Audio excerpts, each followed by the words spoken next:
What it is, Brad Lea back again with another episode of Dropping Bombs. Today in the studio, folks, I've got a real treat for you. As always, Coach Burt back in the house. What's up, Coach? What's up, man? Folks, if you guys don't say, man, Brad, your set's a little different. Well, that's because I'm at the Greatness Factory in Nashville, Tennessee, Coach Burt's spot. He built a multi-million-dollar, unbelievable facility here in downtown Nashville. So if any of you entrepreneurs are in Nashville and you want to put a thing together, man, you got this thing dialed in. We do. What yes. this cost you? $7.5 million. It's a spot. Yep. And by the way, folks, it's right down by Broadway, so all of the hotels are near. If anybody's thinking about a venue in Nashville, where do they reach out to you? It's greatnessfactory.com, thegreatnessfactory.com, and just click the link. This is where we manufacture greatness. That's right. Dude, you got a studio, you got frickin' a theater, you got the big screens, you got everything. You got coffee machines, lobbies, elevators. Yes. Proud of you, son. And, Thank you. And some kick-ass looking meeting space. Yeah. So anyway, figured I'd give you a plug. Thank you. Now, welcome to Dropping Bombs. Even though I don't feel like I'm at home, I feel like I'm at home. Yes. So, Coach Burt, you've been on before? 2 times. This will be my 3rd time. Yes. And each time, dude, people say, man, I like that guy. Yep. Now, let me ask you a question. 2025, what is one way people can manufacture some confidence? Because, dude, I see so many people in the world today lacking confidence. Yep. Well, I actually wrote a book on that many years ago because at 25 years old, I lost all of my confidence. And I was a women's basketball coach. I went through a terrible breakup. I thought I was going to get married, bought an engagement ring, ended up not getting married. And what I really figured out was all of my confidence was tied up in one person, like what one person thought about me, right? And I walked out of that situation and go, man, I'm going to become an expert at confidence. What is it? How do you build it? How do you maintain it? How do you protect it? Well, there's a lot of people who want to learn How do you get it back? Confidence is a memory of success. It's an internal knowing you can create or manifest something. Now, how do you build it? You build it through consistent, ongoing, systematic repetition. You do things. So the reason a lot of people don't have confidence is because they place their destiny in other people's hands. And you never want to place your destiny in somebody else's hands, which is what I did at 25 years old. So the way you build confidence is through what I call long obedience in the same direction. It's like you pick an aiming point and you work at that, right? You get a seat at the right table around the right people. You observe how they do it, and then you have a lot of practice and a lot of repetition. It's like speaking. People say, well, how do you speak so well? And I say, well, I've been doing it since I was 15 years old, and I'm 48. So confidence is a memory of success. Most people remember failure. So when you're low on confidence, go back to a time in your life that you were winning and remind yourself that you know how to win, right? And tell yourself, man, I am a person of interest. I show up, I grow up, and I deliver. I don't whine, I don't complain, I don't make excuses. But you got to go from mental creation into physical action. That's really where confidence is built. And since you and I talked last, I'm really into, there's another level beyond confidence, which is remarkable boldness. Okay, and remarkable boldness is like you go from insecure without confidence to confidence. You have a memory of success. But the big time people go to a whole nother level, which is remarkable boldness, which is the psychological flexibility to move toward things even if you don't know it's going to work out, right? And remarkable boldness is striking fearlessness. So when you see people do big things, it's because they've graduated to that next level and they've got that flexibility to move toward things even if they don't know it's going to work out because they've already made up their mind. They don't lose. They just learn something. Well, that would be perspective, wouldn't it? That's right. How important is perspective? Well, if you make up your mind going into anything, and a lot of people don't have this, they don't have that psychological flexibility. Like I didn't know how to build a $7.5 million building until I built it. Now, how much more confidence will I have when I build number 2 or number 3? So, but I did have the flexibility, the mental flexibility to say, we're probably going to waste some money somewhere. We're probably going to make some big mistakes. But, hey, we don't lose anything. We just learn something. Now let's go do it again. Now let's go do it again. And the repetition of doing it over and over and over builds like muscle memory because I was a basketball coach, right? And I used to have my players shoot 500 shots at the end of every practice. Do you know how long it takes to take 500 shots? Like it's hours. But then that becomes muscle memory. So it's like you don't think. When you get in the game and you're open, man, you take the shot because you've done it thousands of times. That is where confidence is really built. But what happens when you miss the shot every time? To me, it's like, I agree with you, by the way, just for the record. I say, confidence comes from the memory of winning. Yep. You say memory of success. Yep. Well, to me, to build the confidence, what I share with people is, listen, start winning more. Yep. They're like, what do you mean? Well, who decides what a win is? Right. We do.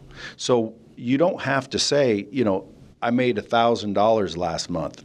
That's a win.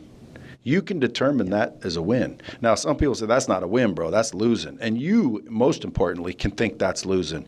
And that's where the opposite comes from. Yep. That's where you start to lose some confidence. Yep. But in reality, dude, if you just set some realistic goals on a regular basis, daily. So like I say, brushing your teeth is a win. And it is. It is. I say, working out, just Big raising your heart rate is a win. Yep. Hydrate. People don't understand the importance of hydration. Right. Folks, hydration is very important. Drink like 32 ounces of water the moment you get up. It's not that hard to do, and that is a win. Yep. But you have to acknowledge that it's a win.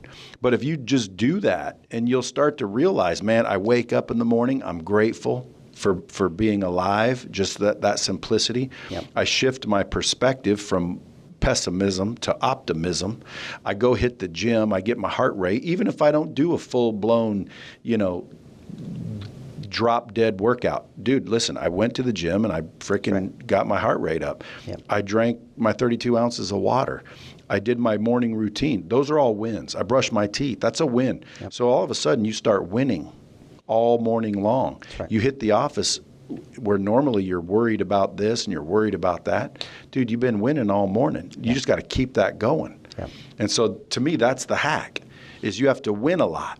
Yeah. Because winners win and losers lose. Right. And I like to say, I can't help losers, but I can help winners that are currently losing.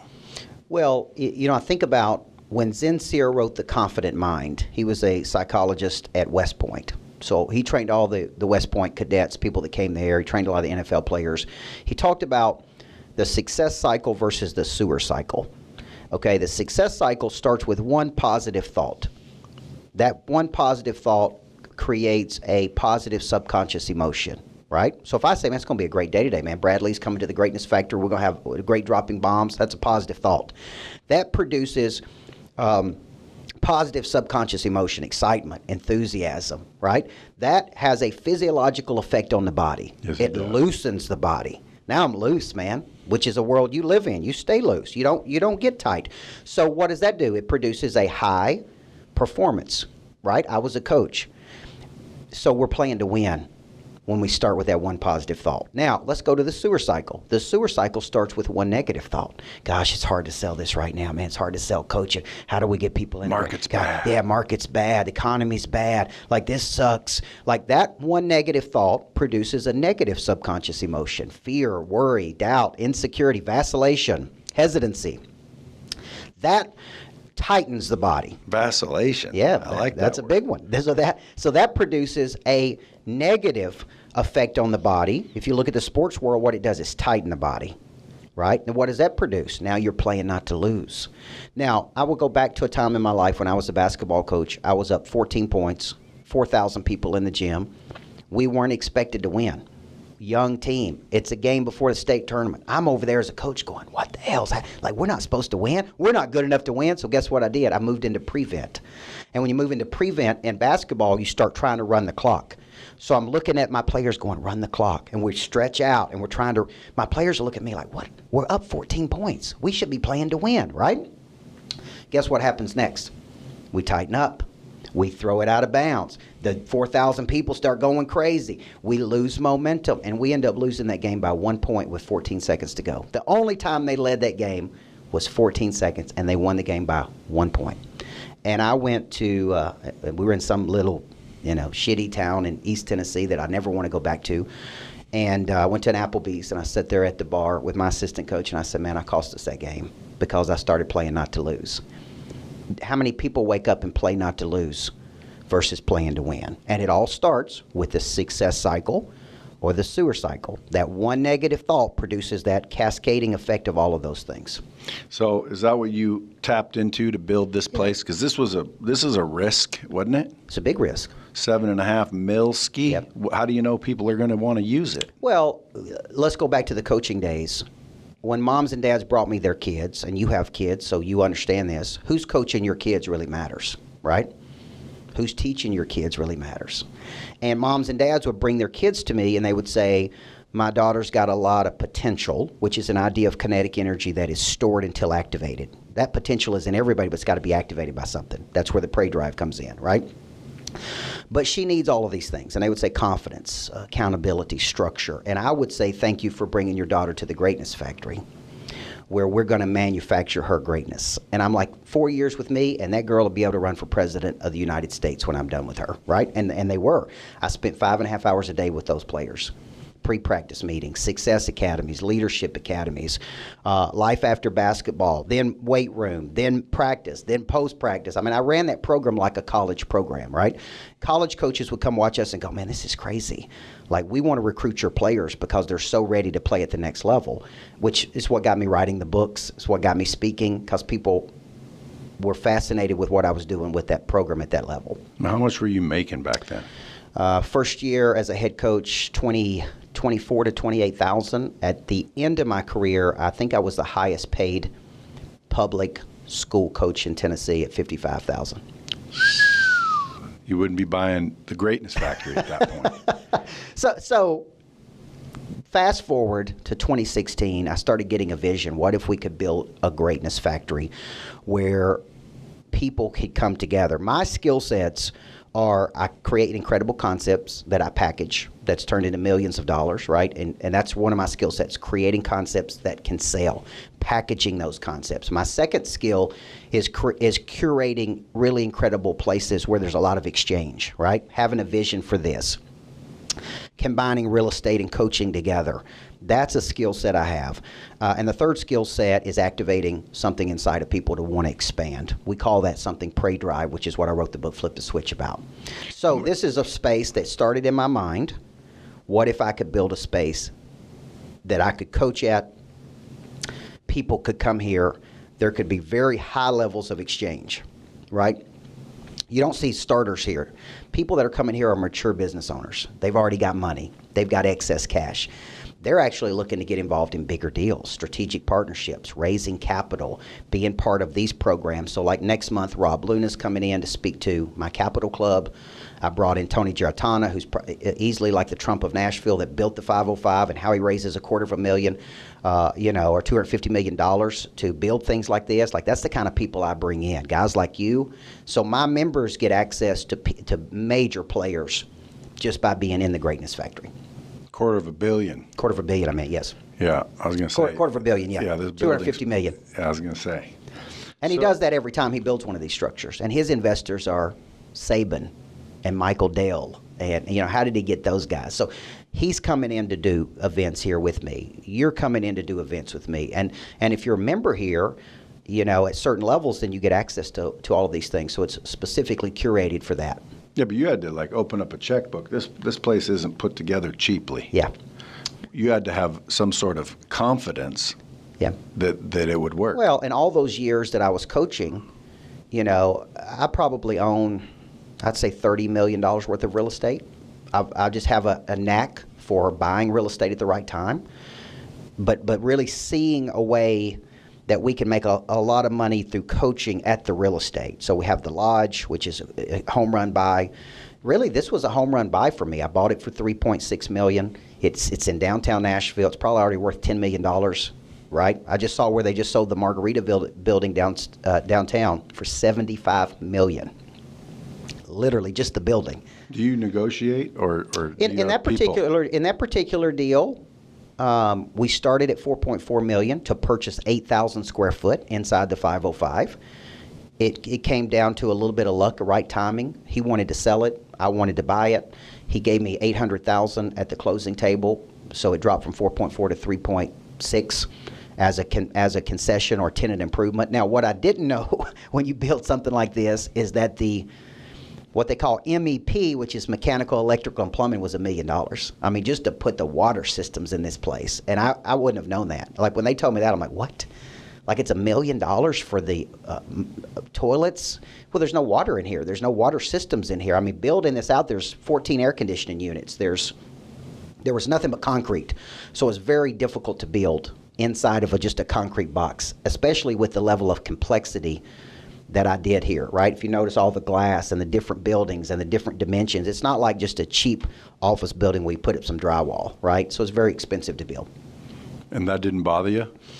Did you ever for a minute think, man, I'm not doing this? There were times that it did bother me. We raised, about $900,000 to $1 million of investor money, which was really like a bridge loan. They got an 8% preferred return back to the investor. And then I'm going to say, once all said and done, about $1 million of my own money into it. Rolling them bones. But having said that, what's happened since we've been in here? In 7 months, I've been put on the board of directors of a publicly traded company that I think could be a $100 million company in the next 3 years, right? We've raised $10 million of capital. We've done major strategic partnerships. Like, the Greatness Factory is a capital factory. It is a deal factory, right? And a lot of it, to be honest with you, was inspired by you coming out to your place and seeing how people come and spend time with you there. That's not common. Like, people come in and take a meeting for an hour and then they leave. But, people come to Vegas to see your place and they stay there all day and you talk deals and business. And I'm like, we need a place like that. Well, now that I'm in Nashville part-time, now I got a place. That's right. It's the Greatness Factory. That's right. So my question for old Coach Burt is, moving off from the Greatness Factory, because I definitely wanted to pick your brain on, what the hell, because I don't know if I would have done this. Like, that's ballsy. Yeah. But I could see the vision, and I could definitely see it, how you saw it. But when you started out as a coach, okay, what evolved you to where now you're writing books and speaking and, consulting big companies and putting on shit like you do? Like, how did you evolve? Did you see it as a coach? No. What I saw was that I was always fascinated by business, even when I was a coach, which was totally different than most athletic coaches. They're not reading business books. They're not going to business conferences. So I fell in love with the work of Dr. Stephen Covey at 18 years old. And it's really because I went to a coaching clinic, like a basketball coaching clinic, and the guy said, if you don't read another book this year, read The 7 Habits of Highly Effective People. And while you're there, he said, pick up First Things First. And I'm like, okay, if he says I'd never even read a personal development book. And I went and bought the book. It's very hard to read. If you ever read The 7 Habits, it's hard to read at 18 years old, But I immediately clicked. I fell in love with that. And I go, I'm going to teach every player The 7 Habits. I'm going to teach business principles to my players. And so I was going over to the business world studying. In those days, it was Jim Collins' Good to Great. It was Lencioni, The 5 Dysfunctions of Teams. It was Singy and the 5 Disciplines of a Learning Organization. And so I was become fascinated with these things, and I saw it as a competitive advantage. I go, man, I'm going to teach every player this. My players are going to be smarter than other people's players. They're going to be more connected than other people's players. So I was infusing all of this stuff, body, mind, heart, and spirit. And it took me about 3 or 4 years to get it going. But after my third year, we just started winning, man. And winning 25 games a year, year after year. And that just kept building like a flywheel. And then, boom, the flywheel took us all the way to the championship. Now I've got a championship. Then I've already written 4 books because people are always asking me, what are you doing? And so people started to see me not as a basketball coach, but as a true motivator, like as a true activator of talent, right? Like, this guy knows how to curate talent. He knows how to win. And so companies started to call me Dale. Some of the early companies were Dell Computers, State Farm Insurance, National Healthcare, big banks, big mortgage companies, because they needed their people to know how to win, right? And so I started getting requests to come speak. And I would go speak. This is like 26, 27 years old. I would go speak. Remember, I'm coaching basketball by day. And on any break I had, I would go anywhere in the country and speak. If I had a day off, I would go speak. And they started paying me more in an hour than I was making in a month. And I go, maybe I could do this. And I went home one night and I studied coaches that speak. And the first one that came up was Lou Holtz. Lou Holtz was the head coach at Notre Dame. He was writing books, and down in the corner it said speaking fee $100,000. And I go, he's making $100,000 an hour? And I go, I'm not at Notre Dame, but I can write books, and I can do this. And that kind of started me speaking, and the next thing you know, people started saying, will you coach my people? And I go, what's that look like? And they said, well, we'll pay you $144,000, $12,000 a month to come 1 week. Now in 1 hour, I'm making more than I am in a month, working 320 hours, and I'm getting asked to go coach for a week, and I'm making more in a week, right? I'm making 3 times the amount, my salary, in 1 week. And so at 31 years old, I was tired. I was burned out of basketball. I'd already won a championship, and I'd already written 4 books at that time, and I retired at 31. Yeah, but don't you think because you won a championship is why that happened? Because there's too many people out there, I think, that they want to be speakers, they want to be somebody, but they've never done anything. They just think they can just get those offers. Well, and they don't really have the skill set. So let me show you how to explain this in 2 different ways. Because if I'm packaging an idea, I could say, Brad, I was a high school women's basketball coach for 13 years, right? And I say women's versus girls, notice that. And then I go, but what I really was a specialist at building competitive intelligence in teams, activating the prey drive in players to play at a higher level, inner engineering people, body, mind, heart, and spirit. Now, that sounds a whole lot better than saying I was a high school basketball coach. See where I'm going? Well, that depends. Yeah, it depends, but because in some cases it would sound better if I was a high school coach. Yeah. But you got to think, because people want to connect with where they are. Which, you know, I was just a high school coach. You were a championship coach. See, there's a difference. There's a gap, and people for some reason want to hear the struggles. Yeah, and there were a lot of struggles. I mean, I just walked in one day at 31 years old and go, man, I'm retiring. And I remember it like it was yesterday. I went into the players. They cried. I cried. It's all I'd ever known was coaching since I was like 15 and 16 years old, right? I was coaching elementary at 18.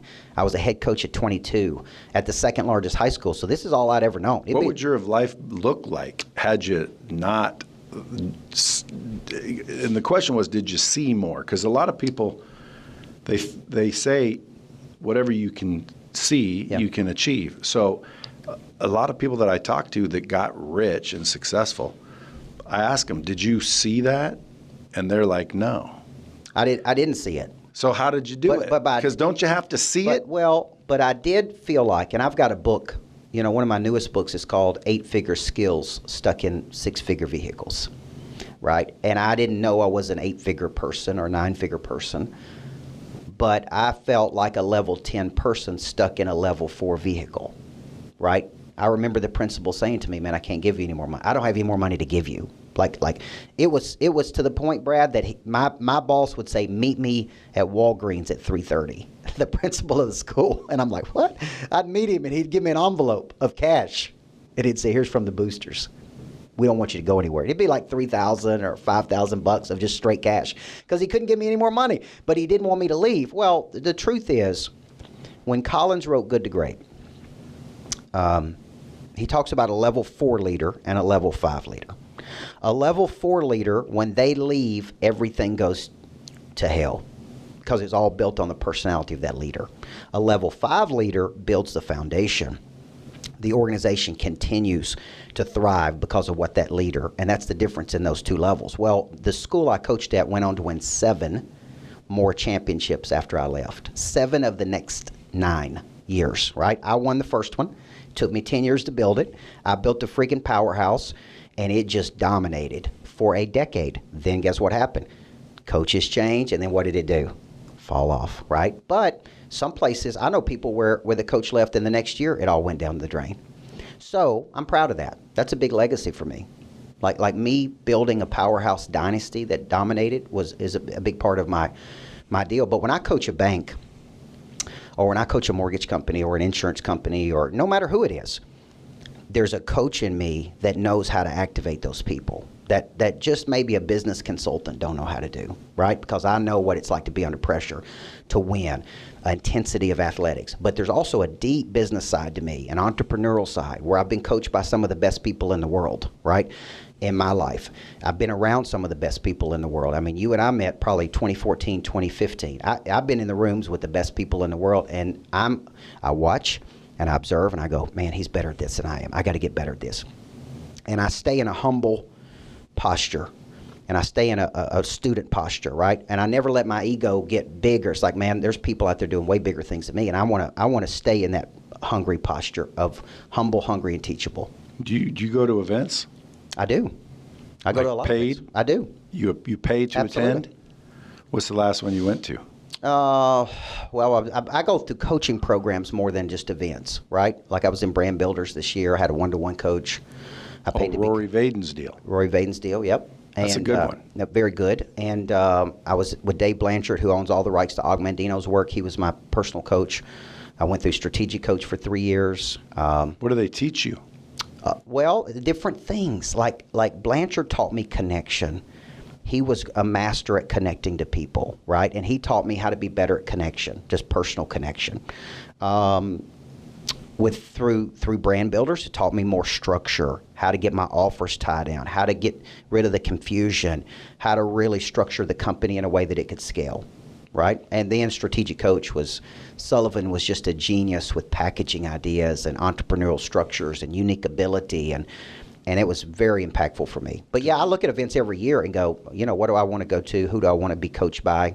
Who do I want to work with? Where is my missing structure? What do I want to get better at? How do you base the decision? It's typically I'm deeply curious about something, or I've identified it as a weakness, like I'm not good at this. Now, a lot of people are going to tell you, play your strengths. Don't ever get better at your weaknesses. Don't even focus on your weaknesses. But the truth is, what if your weakness is speaking and you need to speak a lot? What if your weakness is negotiating and you need to negotiate a lot? Like, you can't outsource your potential to other people all the time, right? So I go, man, I need to get better at negotiating. I need to be coached by a top negotiator. I need to get better at leadership. I need to be coached by somebody who's a great leader. Like, so that's how I think of it, is I have a deficiency. I need to go learn and be coached. But I would never tell you to have a coach or other people to have a coach if I didn't have people coaching me. What would you say to entrepreneurs listening to this about 2025?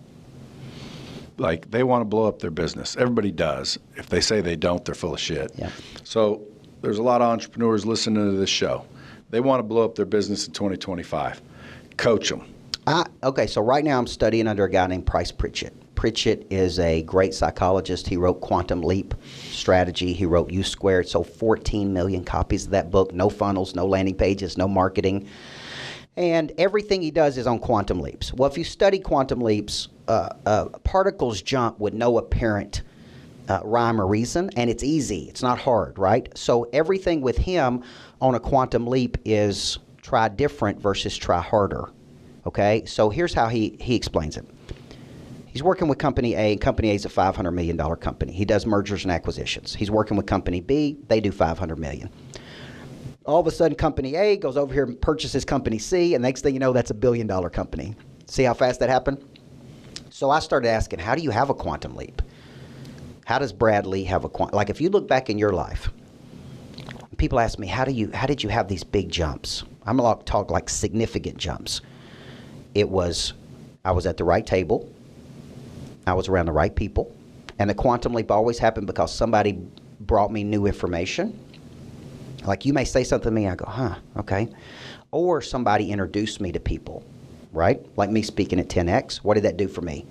Boom, quantum leap.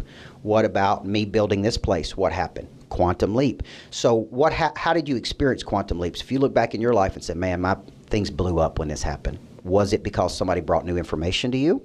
Or was it because somebody introduced you to somebody?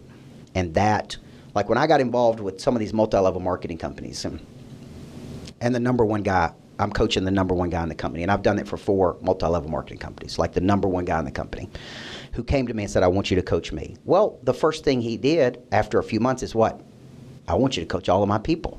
And the next thing you know, They got 100,000 people or 50,000 people in their downline. And what happens is your income spikes there because now instead of coaching one, you're coaching 100,000 or 20,000 or 50,000. And that's so for in 2025, I would challenge people. You can't work harder to a quantum leap. You got to try different to experience a quantum leap. So how does it come? Is it through a strategic partnership? Is it through a key introduction? Is it through figuring out what the big table is for you? Like, what does the big table really mean for you?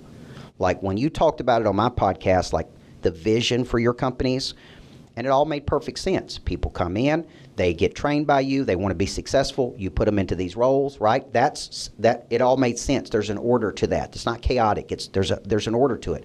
So it's like, okay, here's how I'm going to experience a quantum leap. But here's the interesting thing. You don't always know when it's going to happen. You don't know when the quantum leap's going to happen, right? Sometimes I didn't know in year 10 of being a basketball coach I was going to win a championship. I just kept building, and one day, boom, now I'm a championship coach versus a regular coach. I didn't know book number 18 was going to be a Wall Street Journal bestseller. Look how many I had to write before I had a Wall Street Journal. You know the only difference there? I hired a coach. And I said, man, I don't understand this game. I've signed 4 major publishing deals. I think I'm writing good books. I have no idea how to make it a bestseller. What do I need to do? And he gave me 5 strategies. It was Rory Vaden. Because I reached out to Ed Milet and I said, who launched your book? It's amazing. You sold 107,000 copies of this thing on the first day. And he said, Rory Vaden. And so I pick up the phone. I call Rory Vaden's office and I say, man, I need you to help me. I have made a decision. This is going to be a Wall Street Journal bestseller.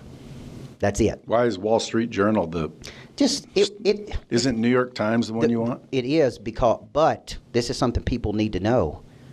There's certain publishers who have not been on the New York Times bestseller list. Like Ed Milet's book's still not on the New York Times list. And how many copies has he sold? Why is that? Because the New York Times doesn't like certain publishers for whatever reason. I don't know if it's political. I don't know if they have bad blood with each other. But Wiley has not had a book on the New York Times, which is a publisher a lot of people go with. I went with McGraw-Hill, which is an education-based company. They haven't had New York Times bestsellers. I didn't know that. Like when I signed the publishing deal, I thought my book will be in all the airports. It'll be in all the bookstores. And so when I sat down with Rory, he said, you can forget the New York Times because it ain't happening. And I'm like, why? And he's like, well, they don't like that. They like Penguin and Random House and Simon & Schuster, and they just don't put. So if you signed a deal with certain publishing companies, and let's say you sell 1 million copies, it still may not hit the New York Times list. Well, who's deciding that New York Times is the list you want to be on? Well, that's what I'm saying. So why did I want to do that? But I'd say screw New York Times then, because that means it's not fair. It's not real. It's not fair. And it's not real. For me, why was that even important? I came from a small town of less than 2,500 people, and nobody, I don't think anybody in my small town's ever had a Wall Street Journal bestseller. So I wanted to show my kids, I wanted to show my parents, I wanted to show people in small towns that you could do big things, man. Like you can have your book on the NASDAQ, you can go to New York City. So it was kind of like a personal thing. Trophy. Yeah. Now I've got a book and it's on the bestseller list of mine, and I believe it's a bestseller. I think I sold 30,000 copies. Yeah. Which people say, man, that's good. And I'm like, well, I didn't even push it. But like if I went to Rory, could I relaunch that book and make it a bestseller, or do I got to write another one? You would most likely have to write another one, just because once it's out in the marketplace and circulating, it's really hard to go back and do that again. And I'll tell you, dude, I don't know if you've ever read it or listened to it, but you should. Yes. Because it's a good book. I've heard a lot of people say that. I wouldn't have said that. Yeah. Because I said I was going to write a book, so I said, screw it, I have to write a book because I said I'm going to write a book, and now I'm going to look stupid if I don't write a book, so I wrote a book. Right. And I just didn't really think anything of it. Like it was just, it's just a book, whatever. I wrote it because I had to and I committed to, so I wrote the book. And I, wanted it to be a good book, but, I just didn't really think anything of it. Well, coming back from Dubai, I think maybe what was it, last month and a half, 2 months ago, I decided to download the audio version so I can listen to it. Yeah. and see how I sound. And, it wasn't anything about the book. So I'm listening to the book, and the first chapter, and I'm like, dude, that's good information right there. Yep. Chapter 2, I'm like, dude, that's these are interesting stories, and these are great things for people to understand. And I got through the book, and I'm like, dude, that's a good book. Yeah. Like, I think every 18-year-old on the planet should be assigned the book upon graduating, right, or even in school. If someone asks me, and people do ask me, what's the book I should read? I say the 4 Agreements, all the ones that I think are iconic and classic. Mm-hmm. And now I'm starting to say mine, which I've never done before. But you should, and I think 20,000 in the publishing world, 20,000 units is considered a bestseller. Okay, here's a stats. Well, I figured I'd just call it a bestseller because who can check? I can't check. Nobody, but it is. It's like Person of Interest for me is sold probably that many units. That was a big book for me. It's actually the smallest book I've ever written that sold the most copies. And 90% of all books will never sell more than 5,000 units. And that includes the ones you see at Barnes & Nobles, right? But when you play the publishing game, it really is a game. It's like, how many units do you sell before it comes out? That all counts toward the first week.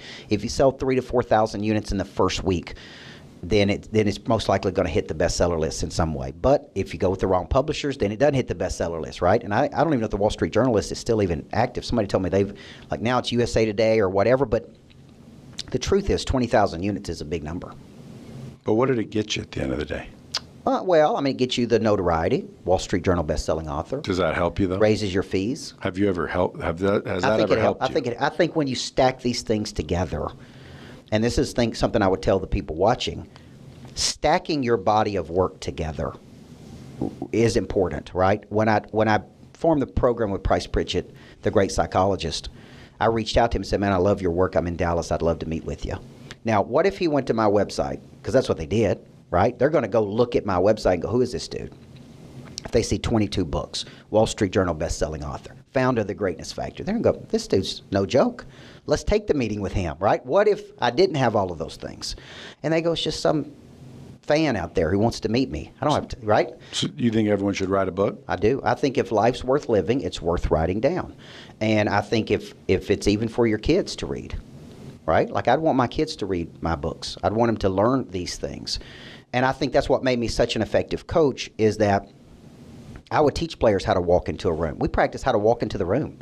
We practice how to sit in the front one-third of your seat.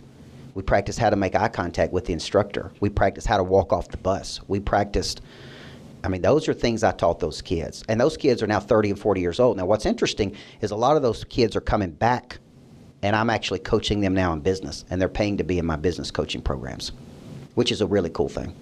Well, yeah. Do you give them a hug? Yeah, it's like we still have this deep bond, and they go back, like their mind goes back to, man, when you taught me the 7 habits, man, that changed my life. What'd you look like as the coach? I had hair, number one. I want to see a picture. Did you have a mustache? No, I didn't have a mustache. I wore glasses at one point in my life because my eyesight's bad, but I had hair. I wore a suit. I wore warm-ups. Like what you see with me is I am a coach, but I have kind of transitioned to more of an entrepreneur that has a very specialized skill set. Well, what is your goal in 2025? My goal would be to expand this concept, to build other locations. I'm looking at Cool Springs, Chattanooga, my home city of Murfreesboro where I live. I'm looking at Huntsville, Atlanta, places. Aren't those a little too close? No, I don't think so. Because the people in Nashville don't go to Cool Springs, downtown Nashville. People in Cool Springs don't come to Nashville. If you look at my competitors, you would see them in this market, in that market, but they're totally different markets. Do you have competitors? Not a lot of people think we have competitors, meaning they may think of Spaces or Industrious or Regis or WeWorks, but we're totally, what we're offering is totally different. Yeah, I wouldn't say I know 5 of these places. Yeah. Now, a place you can rent an office, yeah. That's right. But not the Greatness Factory where there's coaching and programs going. It's almost like today's modern day college. It really is. Well, it was like it offers courses, and it offers like every member here gets access to coaching. They get access to unique events. They get access to unique people. They get access to unique opportunities. Now, all we have to do is get people to plug into that opportunity. And the people who come and engage with it go, man, this is crazy. This is incredible. Then the building just being as beautiful aesthetically as it is, and the fact that you can walk right out the front door and you're at Broadway. Literally, I mean, you're 2 blocks off Broadway for people that are out there watching. So I tell people, when you're going to eat, don't go. You may not come back if you go to Broadway. You know, it's like, but everything is down here, and it's like I just looked up, and this place was available, and it's like it's just perfect for what I'm trying to do. Well, maybe I'll do an event here. We'll put something together where I can bring in a small group of people and blow out Nashville. I'd love to do that. Head down to Aldean's bar afterwards. That sounds like a great day. Rock it. I'd love it. Now, before we go, let me ask you this. Natalie, your wife, she's like somewhat of a author herself. She wrote How to Live with a Monster. She did. And she's in programs, and she's like, entrepreneurial, let's say. Yep. I was going to say self-helpy, but entrepreneurial. Did you make her that way? Did you coach her into that? Did you meet her that way? Was she already like that, or do you like kind of get her that way? She would tell you that when we met, she had never read a self-help book at 30. She'd never gone to a seminar. She actually came to one of my seminars when she was 30 years old because she was selling cell phones at Verizon, and the manager said, you got a lot of potential. You need to go see this coach, and he could really help you. And they paid for her to go. It's like $50 back in those days. And she came to a workshop. She sat in the back. She took notes like crazy. And she was really interested, and she walked up to me and said, I think I have potential. I have no idea what to do with it. I've never been coached. She's like, you've coached me more in 2 hours than anybody's coached me in 30 years. What do I need to do? And I just asked her a series of questions. What do you love doing? What could you be the best in the world at? Did you have an interest? I mean, I had an additional interest in her because she was beautiful. And so I became keenly interested in cell phones at Verizon, and because she was working there, and I'd stop by and take her lunch or whatever. But so she started to find her gifts and talents: hospitality, design. She designed this whole place. Everything you see in here, she designed. This building did not look like this. Even this room you're in had just nothing but drywall in it. She came in and said, black on the walls, the wood up here. Everything you see in this whole place was designed by her. Well done, Natalie. So about 2 years ago, so she's been running the hospitality for all of our couples retreats. We do 6 couples retreats a year at her house in Florida, 15 couples at a time, around her book, How Do You Live with a Driven Person? Very popular. They typically sell out. We do, at her house down in Watercolor, Florida, seaside area. And she's been handling the hospitality for all that for years, the lodge stuff here. But 2 years ago, she came to me and she said, I need to level up. I want to get in a coaching program with very powerful women. I don't want to just get with anybody. I don't just want to go through an average program. And a lot of her friends that she knew that were in the business world had gone through a program called Queen's Table, which was very powerful entrepreneurial women. They have car dealerships and fitness gyms, and it's like, these are women that are big time women. And she said, I think it was, $60,000 or something, or $100,000. And she said, I need to be around these women. And I said, go for it. And so she got in this program, and their coaching program is like, they go to, Paris, and they go to other countries, or they flying on helicopters, but just being around that. If you've seen this big shift in Natalie, she's really made a significant shift. She's big in CrossFit. She works out every day. She's got a stylist that's styling her. She's got involved in social media. She's starting her own coaching program called the Greatness Society for Women.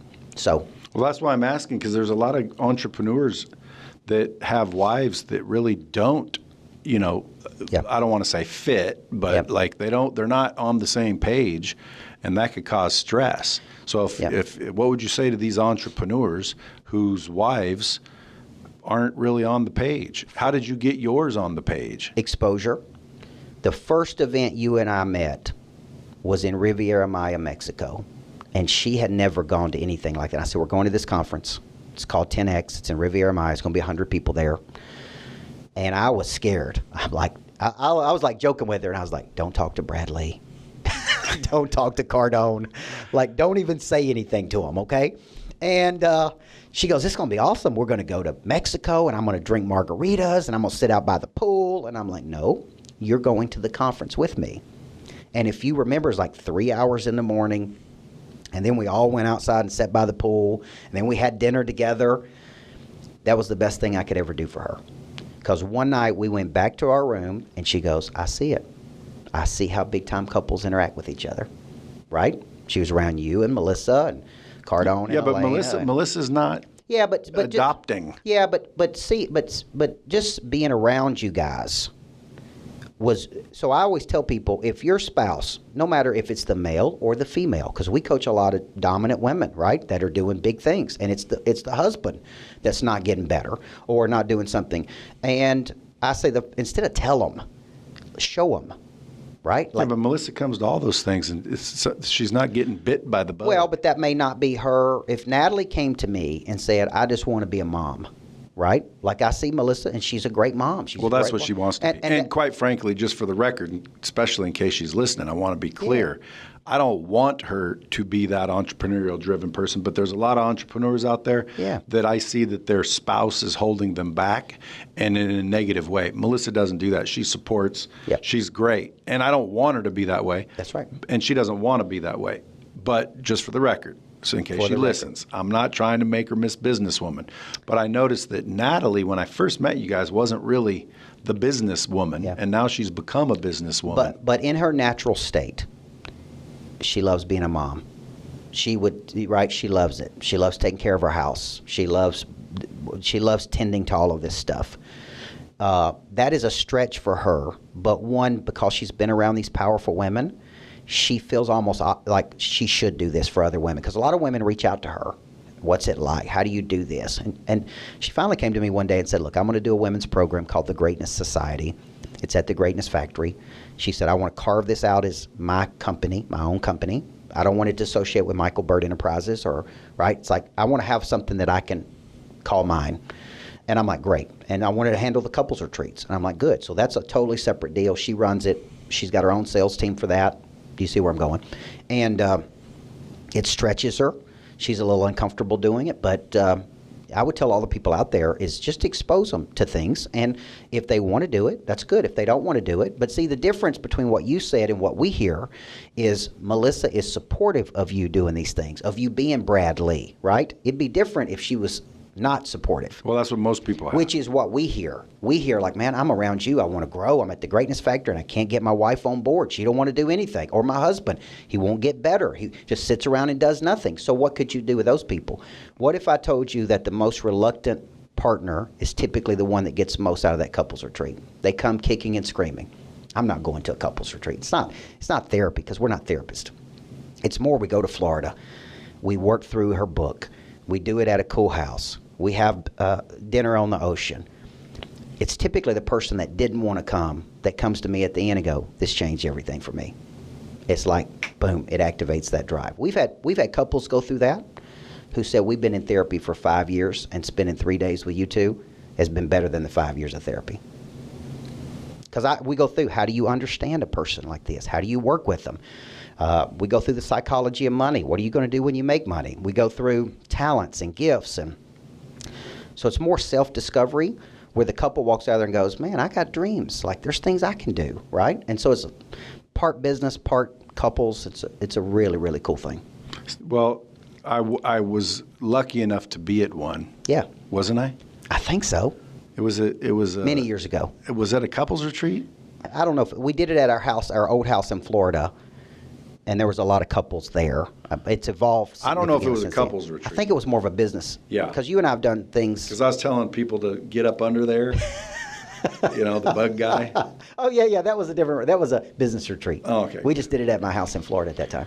Yeah, every time I hear couples retreats, I think therapy. I think, oh, man, I'm not going to those. We have to sit there and tell everybody our problems. And we don't want to know that. And everybody has problems. That's another thing people need to understand. Yes. Everyone has problems. Me and Melissa get accused of being perfect a lot.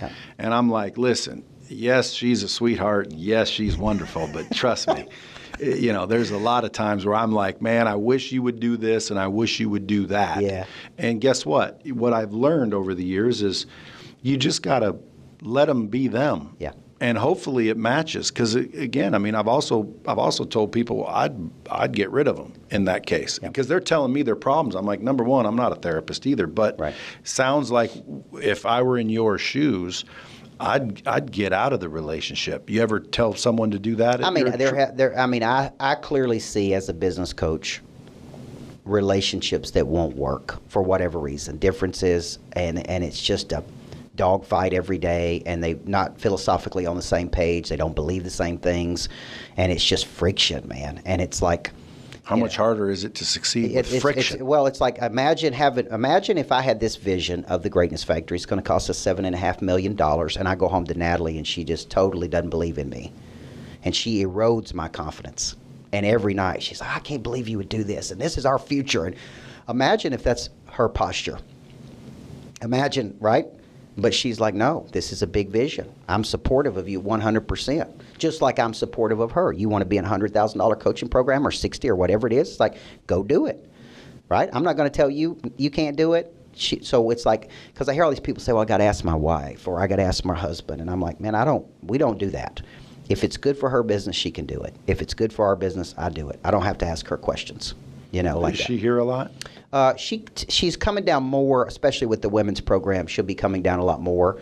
But like I said, she takes care of our kids, and she gets them from place to place, and, that kind of thing. That's good. Yeah. So to wrap up, Coach Burt, when you coming to Vegas next, by the way? I'm always open to going to Vegas. I like Vegas. I do. I was just out there just a few weeks ago. You were here, or I would have came and saw you, and I did Sean Kelly's podcast and a couple other people's podcasts out there, but I come to Vegas typically at least quarterly. Well, because I want you in my studio. For some reason, I don't feel.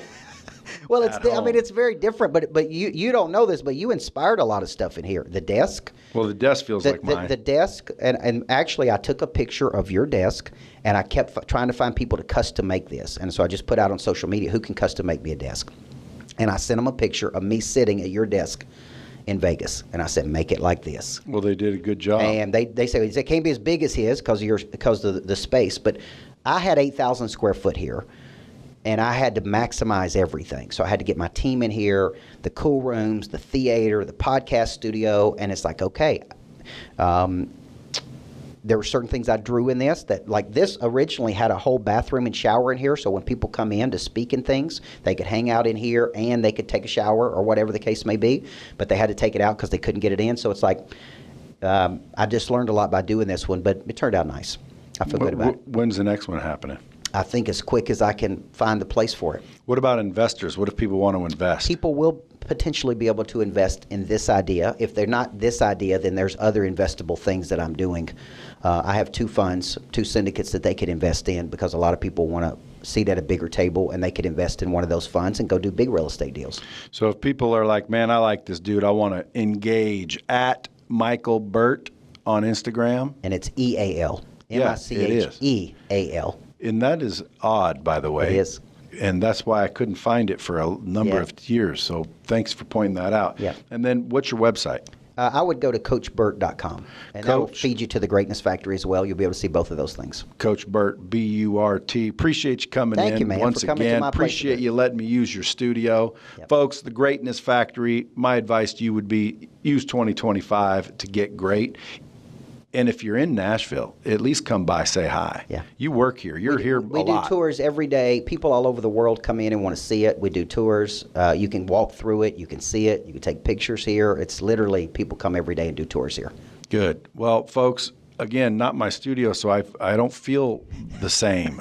But as always, until next time, keep it real.